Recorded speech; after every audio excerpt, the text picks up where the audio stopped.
Welcome back friends to the GS platform YouTube channel. दोस्तों आज है 19 जून 2020 और आज की वीडियो हम लोग करंट अफेयर्स के टॉप 14 क्वेश्चंस को देखेंगे। वीडियो के एंड में आपसे दो क्वेश्चन पूछे आएंगे, जिनमें से एक क्वेश्चन करंट अफेयर्स से रिलेटेड होगा और दूसरा क्वेश्चन जीएस से रिलेटेड होगा। उन दोनों क्वेश्चंस के आंसर आपको कमेंट बॉक्स में कमेंट करने होंगे। आज की वीडियो के PDF के लिए आप इस वीडियो के डिस्क्रिप्शन बॉक्स में जाइएगा, वहाँ पर आपको हमारे टेलीग्राम चैनल का लिंक मिलेगा। हमारे टेलीग्राम चैनल का नाम है द जीएस प्लेटफॉर्म। इसको आप ज्वाइन कीजिएगा। इसको ज्वाइन करने से आपको डेली PDF प्रोवाइड होगी। इसके अलावा समय समय पर आपको कुछ भी प्रोवाइड कराई जाती हैं, तो इसको ज्वाइन कर लीजिएगा आप। आज की वीडियो की शुरुआत कल के प्रश्नों के रिवीजन से करते हैं। तो कल पहला क्वेश्चन था, मोनाको फाउंडेशन अवार्ड किसने जीता? सही आंसर है डेक्कन डेवलपमेंट सोसाइटी ने। दूसरा क्वेश्चन, हाल ही में लेफ्टिनेंट जनरल राज बोहरा का निधन हो गया कोरोना वायरस की वजह से। उनको किस चक्र से सम्मानित किया गया था? महावीर चक्र से सम्मानित किया गया था 1971 के वॉर के टाइम। तीसरा क्वेश्चन, हाल ही में दीनू रणदीवे का निधन हो गया। वह किस क्षेत्र से संबंधित थे? तो वो पत्रकार थे और स्वतंत्रता संग्राम सेनानी थे। दीनू रणदीवे किस राज्य से संबंधित थे? तो महाराष्ट्र से उनका संबंध था। चौथा question, world day to combat desertification and drought कब मनाया जाता है? 17 जून को। पांचवा क्वेश्चन इंपॉर्टेंट है, मानव अंतरिक्ष यान की पहली महिला प्रमुख के रूप में किसे नियुक्त किया गया? कैथी लुडर्स को। ये क्वेश्चन इंपॉर्टेंट है, इसको आप याद कर लीजिएगा। मानव अंतरिक्ष यान की पहली महिला प्रमुख कैथी लुडर्स। छठवां क्वेश्चन, संतोष झा को किस देश में भारत का अगला राजदूत नियुक्त किया गया? बेल्जियम में। सातवां क्वेश्चन, असम की राज्य सरकार द्वारा खेल रत्न के लिए किसे नामित किया गया? हिमा दास को। आठवां क्वेश्चन, किस राज्य में रोजगार सृजन और श्रमिकों के हितों की रक्षा के लिए एक विशेष आयोग का गठन किया गया? उत्तर प्रदेश में। इंपॉर्टेंट क्वेश्चन है ये। नौवां क्वेश्चन, किस शहर में समग्र क्षेत्रीय केंद्र का उद्घाटन किया गया? रांची में। और ये भी इंपॉर्टेंट क्वेश्चन है। कल के कुछ के आंसर, कल आपसे करंट अफेयर्स में पूछा गया था, अमेरिकी सैन्य अकादमी से स्नातक की उपाधि पाने वाली पहली सिख महिला कौन है? तो सही आंसर है अनमोल नारंग। इसलिए ये क्वेश्चन है इंपॉर्टेंट, क्योंकि ये पहली सिख महिला। जीएस में आपसे पूछा गया था जियोग्राफी से, विश्व में कौन सा देश गेहूं उत्पादन में शीर्ष पर है? तो चाइना गेहूं और चावल दोनों में शीर्ष उत्पादक देश है। आज के प्रश्न, पहला क्वेश्चन, वर्ल्ड इकोनॉमिक फोरम की 2020 की टेक्नोलॉजी पायनियर्स की सूची में कितनी भारतीय कंपनियां शामिल हुई हैं? इस क्वेश्चन का सही आंसर है option C 2। World Economic Forum ने वर्ष 2020 की 100 टेक्नोलॉजी कंपनियों की लिस्ट जारी की। WEF ने 100 नई टेक फर्मों के पुरस्कार विजेताओं की भी सूची जारी की है। इस 20वीं 100 टेक्नोलॉजी पायनियर्स कंपनियों की लिस्ट में 2 भारतीय कंपनियां जेस्ट मनी और स्टील एप्स को शामिल किया गया है। इस सूची में शामिल कंपनियों को वर्ल्ड इकोनॉमिक फोरम कार्यशालाओं कार्यक्रमों के साथ साथ समुदाय में अपने 2 वर्षों के दौरान उच्च स्तरीय चर्चाओं में भाग लेने के लिए आमंत्रित किया जाएगा। बात करें जेस्ट मनी की, तो ZestMoney artificial intelligence based digital एक भारतीय लैंडिंग प्लेटफॉर्म है, जो कि लाखों लोगों को किफ़ायती ऋण सुविधा प्रदान करती है। जबकि स्टील एप्स की बात करें तो यह भारत के डेटा लीड यानी कि इंटरनेट ऑफ थिंग्स आधारित स्टार्टअप प्लेटफॉर्म है, जो कि डेयरी आपूर्ति श्रृंखला के डिजिटलीकरण के कार्यों से जुड़ी गई है। वर्ल्ड इकोनॉमिक फोरम के टेक्नोलॉजी पायनियर समुदाय को 2000 में लॉन्च किया गया था। अब बात करें वर्ल्ड इकोनॉमिक फोरम की, तो विश्व आर्थिक मंच इसकी शुरुआत एक गैर लाभकारी संस्था के तौर पर साल 1971 में यानी कि इसकी स्थापना हुई। यह एक स्वतंत्र संस्था है और वर्ल्ड इकोनॉमिक फोरम का मुख्यालय जो है वो स्विट्जरलैंड के जेनेवा में है। अब वर्ल्ड इकोनॉमिक फोरम एक विश्व आर्थिक मंच वार्षिक महोत्सव का आयोजन करता है और इस बैठक का जो आयोजन होता है वो हर साल स्विट्जरलैंड के दावोस में होता है। ये एक फैक्ट है कि वर्ल्ड इकोनॉमिक फोरम हर साल दावोस में विश्व आर्थिक मंच वार्षिक महोत्सव की बैठक करता है। इस बार कब की गई थी? 20 जनवरी से 24 जनवरी के बीच। ठीक है, अगला क्वेश्चन, कौन सी सरकार रोजगार के अवसर बढ़ाने के लिए गरीब कल्याण रोजगार अभियान शुरू करेगी? सही आंसर है ऑप्शन बी केंद्र सरकार। भारत सरकार द्वारा बिहार के खगड़िया जिले के ब्लॉक वेलदौर के ग्राम तेलिहार से गरीब कल्याण रोजगार अभियान शुरू किया जाएगा। तो भारत सरकार शुरू करेगी, लेकिन कहाँ शुरू करेगी? बिहार राज्य में। बिहार राज्य में मतलब इसका पहला शुरू होगा स्टेप। जिला कौन सा होगा? जिला है आपका खगड़िया। ब्लॉक वेलदौर, ब्लॉक नहीं पूछा जाएगा आपसे, स्टेट, डिस्ट्रिक्ट और इसके अलावा पर्टिकुलर गांव भी पूछा जा सकता है, तो गांव है तेलिहार। बिहार वालों के लिए ब्लॉक भी ज़रूरी है, तो ब्लॉक है बेलदौर, वहाँ से इसकी शुरुआत की जाएगी। यह एक विशाल ग्रामीण सार्वजनिक कार्य योजना है जो कि वापस आने वाले प्रवासी श्रमिकों से ग्रामीण नागरिकों को सशक्त बनाने और आजीविका के अवसर प्रदान करने का काम करेगी। इस कार्यक्रम में 6 राज्यों के 116 जिलों के गांवों में कॉमन सर्विस सेंटर और कृषि विज्ञान केंद्रों के माध्यम से जोड़ा जाएगा। ये जो 6 राज्य हैं, उत्तर प्रदेश, मध्य प्रदेश, राजस्थान, ओडिशा, झारखंड और बिहार, यानी कि मुख्यतः वो राज्य हैं जहाँ से श्रमिकों की संख्या अधिकतर है, जो अन्य राज्यों में रोजगार की तलाश में जाते हैं। प्रवासी कहना कहीं ना कहीं उनके साथ अन्याय है। गरीब कल्याण रोजगार अभियान 125 दिनों तक चलने वाला अभियान होगा जो कि मिशन मोड में काम करेगा। यह 12 विभिन्न मंत्रालयों का एक समन्वित प्रयास होगा। इस अभियान में 50,000 करोड़ रुपए के फंड का निर्माण किया जाएगा। अगला क्वेश्चन, एशियन डेवलपमेंट बैंक ने भारतीय अर्थव्यवस्था के फाइनेंशियल ईयर 2021 में कितने प्रतिशत तक संकुचित रहने का अनुमान जताया है? सही आंसर ऑप्शन ए 4%। एशियाई विकास बैंक ने भारतीय अर्थव्यवस्था के वित्तीय वर्ष 2021 में 4% तक संकुचित रहने का अनुमान लगाया है। भारतीय अर्थव्यवस्था में गिरावट का कारण कोविड-19 को रोकने के लिए लागू किए गए देशव्यापी लॉकडाउन के कारण 2 महीने से अधिक समय तक बंद रहे व्यवसायों को बताया गया। इसके अलावा एशियाई विकास बैंक को उम्मीद है कि भारत की अर्थव्यवस्था वित्तीय वर्ष 2022 में उभरकर 5% की वृद्धि दर पर आ जाएगी, क्योंकि तब तक देश की आर्थिक गतिविधियाँ धीरे धीरे सामान्य स्तर पर आ जाएंगी। अब बात करें एशियाई विकास बैंक की, तो एशियाई विकास बैंक एक क्षेत्रीय विकास बैंक है जिसका उद्देश्य एशिया में सामाजिक और आर्थिक विकास को बढ़ावा देना है। इसकी स्थापना दिसंबर 1966 में की गई थी। एडीबी की स्थापना दिसंबर 1966 में की गई थी और इसका जो मुख्यालय है वो फिलीपींस की राजधानी मनीला में स्थित है। फिलीपींस की राजधानी मनीला में स्थित है। इसमें अभी वर्तमान में 68 सदस्य देश हैं, जिनमें से 48 सदस्य जो हैं वो एशिया के हैं, जबकि इसके अलावा 19 अन्य क्षेत्र के हैं। इसका मुख्य उद्देश्य सामाजिक और आर्थिक विकास को बढ़ावा देने के लिए ऋण, तकनीकी सहायता, अनुदान और इक्विटी निवेश प्रदान करके अपने सदस्यों और भागीदारों की मदद करना है। अगला क्वेश्चन, किसने भारत में कोविड-19 के लिए $750 मिलियन के ऋण को मंजूरी दी है?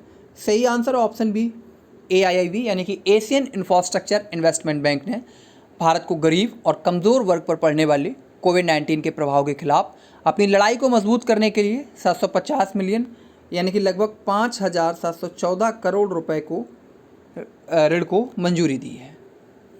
अब बात करें AIIB की, तो यानी कि एशियन इंफ्रास्ट्रक्चर इन्वेस्टमेंट बैंक, यह चीन द्वारा शुरू किया गया एक बहुपक्षीय विकास बैंक है जिसका उद्देश्य एशिया पैसिफिक रीजन में आधारभूत संरचना विकास और क्षेत्रीय कनेक्टिविटी परियोजनाओं को वित्त पोषित करना है। इसकी शुरुआत 2015 में एशिया में सामाजिक और आर्थिक परिणामों में सुधार करने तथा जनवरी 2016 में व्यवसाय के लिए खोले जाने के मिशन के साथ की गई। इसका मुख्यालय जो है वो बीजिंग यानी कि चीन की राजधानी में स्थित है और वर्तमान में जो AIIB के अध्यक्ष हैं वो हैं जिन लीकुन चीन के ही हैं। अगला क्वेश्चन, भारतीय सैन्य दल सेकेंड वर्ल्ड वॉर की कौन सी वर्षगांठ पर परेड में हिस्सा लेगा? सही आंसर है ऑप्शन बी 75 यानी कि 75वीं। भारत द्वितीय विश्व युद्ध के 75वें विजय दिवस परेड में भाग लेने के लिए अपनी तीनों सेनाओं के सैन्य दल को रूस के मॉस्को में भेजेगा। भारत तीनों सेनाओं से बने अपने 75 सदस्यीय सैन्य दल को परेड में भाग लेने के लिए भेजेगा, क्योंकि रूस के रक्षा मंत्री ने मॉस्को में आयोजित होने वाली विजय दिवस परेड में भाग लेने के लिए भारतीय दल को आमंत्रित किया है। मॉस्को में द्वितीय विश्व युद्ध के 75वें विजय दिवस परेड में अन्य देशों के सैन्य दलों के भी भाग लेने की उम्मीद है। रूस द्वितीय विश्व युद्ध में विजय की 75वीं वर्षगांठ के अवसर पर मॉस्को में 24 जून 2020 को एक सम्मान कार्यक्रम आयोजित कर रहा है। वर्तमान में रूस के राष्ट्रपति हैं व्लादिमीर पुतिन, राजधानी है रूस की मॉस्को। अगला क्वेश्चन, BCCI के लोकपाल का कार्यकाल 1 वर्ष के लिए बढ़ा दिया गया है। वर्तमान में कौन BCCI के लोकपाल हैं? सही answer option C justice DK Jain. Supreme Court के पूर्व जस्टिस DK जैन का भारतीय क्रिकेट कंट्रोल बोर्ड यानी कि BCCI में बतौर आचरण अधिकारी और लोकपाल यानी कि एथिक्स ऑफिसर एंड ऑम्बुड्समैन के कार्यकाल को 1 साल के लिए बढ़ाया गया है। श्री DK जैन को सुप्रीम कोर्ट ने फरवरी 2019 में BCCI के प्रथम लोकपाल के रूप में नियुक्त किया था, जिसके बाद में उन्हें आचरण अधिकारी का अतिरिक्त पदभार भी सौंपा गया था। वर्तमान में BCCI के अध्यक्ष हैं पूर्व भारतीय कप्तान सौरभ गांगुली, बीसीसीआई का जो मुख्यालय है वो देश की आर्थिक राजधानी मुंबई में स्थित है। अगला क्वेश्चन, मारुति ने किस बैंक के साथ मिलकर फ्लेक्सिबल फाइनेंसिंग स्कीम शुरू की है? सही answer option B, Karur Vysya bank. Maruti Suzuki India ने करूर वैश्य बैंक के साथ मिलकर नए ग्राहकों के लिए सरल और लचीली फाइनेंसिंग स्कीम शुरू की है। मारुति करूर बैंक के सहयोग से कंपनी के वैन इको मॉडल को छोड़कर सभी मॉडलों पर 6 महीने के हॉलिडे पीरियड के लिए खरीदारों को कार की ऑन रोड कीमत का 100% लोन मुहैया कराएगी। यह लोन वेतनभोगी और सेल्फ एम्प्लॉयड दोनों ग्राहकों को 84 महीने तक की अवधि के लिए दिया जाएगा। करूर वैश्य बैंक 15 मिनट के अंदर ऋण को मंजूरी देगा। वहीं बैंक के मौजूदा ग्राहक बिना किसी मैनुअल प्रक्रिया के डिजिटल तरीके से आवेदन करके तुरंत ही लोन प्राप्त कर सकेंगे। बात मारुति सुजुकी की करें तो वर्तमान में इसके सीईओ हैं केनिची आयुकावा। मारुति सुजुकी के भारतीय का मुख्यालय नई दिल्ली में है। करूर वैश्य बैंक की बात की जाए तो इसकी स्थापना 1916 में हुई थी करूर वैश्य बैंक की, और यह भारत में निजी क्षेत्र का एक बैंक है। और इसका जो मुख्यालय है वो करूर में है। स्थापना इसकी 1916 में हुई थी।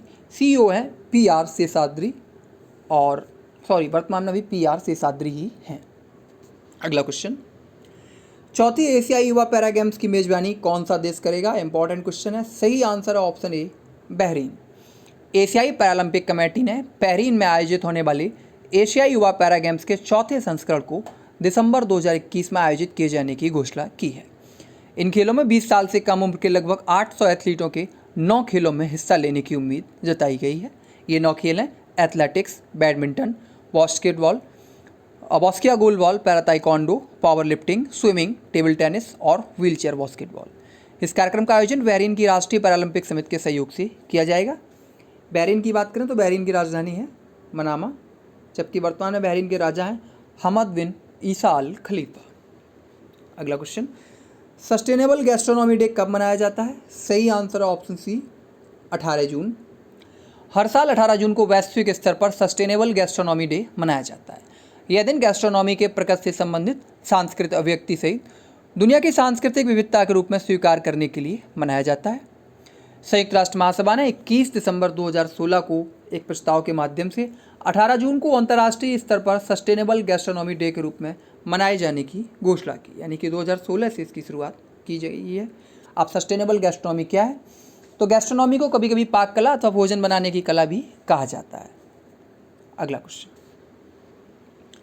किस राज्य सरकार ने अपने सभी गांवों में रोका छेका तकनीक को प्रभावी ढंग से लागू करने का निर्णय लिया है? सही आंसर है ऑप्शन ए, छत्तीसगढ़। छत्तीसगढ़ सरकार ने अपने सभी गांवों में रोका छेका तकनीक को प्रभावी ढंग से लागू करने का निर्णय लिया है। इसका उद्देश्य छत्तीसगढ़ की पारंपरिक कृषि विधियों को पुनर्जीवित करना और ग्रामीण अर्थव्यवस्था को मजबूत करना है। राज्य सरकार ने यह कदम स्वराजी गांव योजना के तहत गौशालाओं को और अधिक उपयोगी बनाने के लिए किया है। बात छत्तीसगढ़ की करें तो राजधानी है रायपुर। जिलों की संख्या 28, गठन 1 नवंबर 2000 को मध्य प्रदेश से अलग होकर हुआ था। वर्तमान में गवर्नर हैं अनुसुईया उइके, मुख्यमंत्री हैं भूपेश बघेल, कांग्रेस की सरकार है। एक सदनी विधानमंडल है, विधानसभा सीटों की संख्या 90। राज्यसभा सीटों की बात की जाए छत्तीसगढ़ में 5, जबकि लोकसभा सीटों की संख्या है 11। अगला क्वेश्चन, किस राज्य सरकार ने कृषि बजट पेश किया? इंपॉर्टेंट क्वेश्चन है। सही आंसर है ऑप्शन डी, आंध्र प्रदेश। आंध्र प्रदेश के कृषि मंत्री कुरासला कन्नबाबू ने 16 जून 2020 को राज्य विधानसभा में कृषि बजट पेश किया।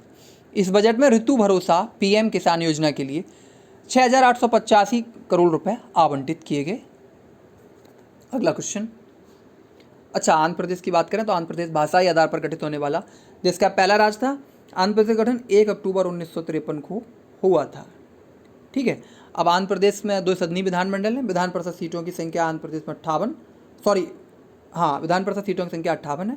विधानसभा सीटों की संख्या है 176। लोकसभा सीटों की बात की जाए तो आंध्र प्रदेश में देश की 25 लोकसभा सीटें हैं, जबकि राज्यसभा सीटों की बात की जाए तो आंध्र प्रदेश में 11 राज्यसभा सीटों की संख्या है। विधान परिषद सीटें आंध्र प्रदेश में 58 है, विधानसभा 176 है। लोकसभा सीटें आंध्र प्रदेश में 25 यानी कि 25 हैं, जबकि राज्यसभा सीटें 11 हैं। अगला क्वेश्चन, कर्नाटक सरकार ने किस दिन को मास्क डे मनाने का निर्णय लिया है? सही आंसर है ऑप्शन बी, 18 जून। तो 18 जून को कर्नाटक सरकार ने मास्क डे बनाने का निर्णय लिया है। मार्च में भाग लेने वाले लोगों को अनिवार्य रूप से मास्क पहनना होगा और सोशल डिस्टेंसिंग को बनाए रखना होगा। अगला क्वेश्चन, 2020-21 विपणन वर्ष में जून के मध्य तक किसानों से गेहूं की खरीद ने कितने लाख टन का रिकॉर्ड बनाया है? इंपॉर्टेंट क्वेश्चन है ये। सही आंसर है ऑप्शन बी 382। किसानों से गेहूं की खरीद ने 382 लाख टन का रिकॉर्ड बनाया है और ये अभी तक का भारतीय रिकॉर्ड है। इससे पहले का रिकॉर्ड 2012-13 के दौरान 381.48 लाख टन था। इससे पूरे देश में लगभग 42 लाख किसान लाभान्वित हुए हैं और गेहूं के लिए न्यूनतम समर्थन मूल्य के रूप में उन्हें लगभग 73,500 करोड़ रुपए का भुगतान किया जा चुका है। अगला क्वेश्चन इंपॉर्टेंट है। प्रधानमंत्री नरेंद्र मोदी ने वाणिज्यिक खनन के लिए कितनी कोयला खदानों की नीलामी शुरू की है? इंपॉर्टेंट क्वेश्चन है। सही आंसर ऑप्शन डी 41। प्रधानमंत्री नरेंद्र मोदी ने 18 जून 2020 को वाणिज्यिक खनन के लिए 41 कोयला खदानों की नीलामी को संबोधित किया वर्चुअल तरीके से। कोयले की बिक्री के लिए कोयला खदानों की इस नीलामी प्रक्रिया की शुरुआत सरकार द्वारा भारत निर्माण अभियान के तहत की गई घोषणाओं की श्रृंखला का एक हिस्सा है। फिक्की के सहयोग से कोयला मंत्रालय इन कोयला खदानों की नीलामी की प्रक्रिया शुरू कर रहा है। फिक्की का इसमें सहयोग है। आज की कुछ करंट अफेयर्स में आज आपके लिए क्वेश्चन है, कौन सा राज्य मनरेगा के तहत सबसे ज़्यादा रोजगार देने वाला राज्य बन गया है? इस क्वेश्चन का आंसर आपको कमेंट बॉक्स में #CA के साथ देना है। वहीं GS में आज आपके लिए क्वेश्चन है बायोलॉजी से, रक्त परिसंचरण की खोज किसने की? इंपॉर्टेंट क्वेश्चन है खासा। इस क्वेश्चन का आंसर आपको कमेंट बॉक्स में #GS के साथ देना है। तो थैंक यू फ्रेंड्स, ये थी आज की वीडियो। अगर आपको वीडियो अच्छी लगी हो तो लाइक कीजिएगा, बुरी लगी हो तो डिसलाइक कीजिएगा। Thank you.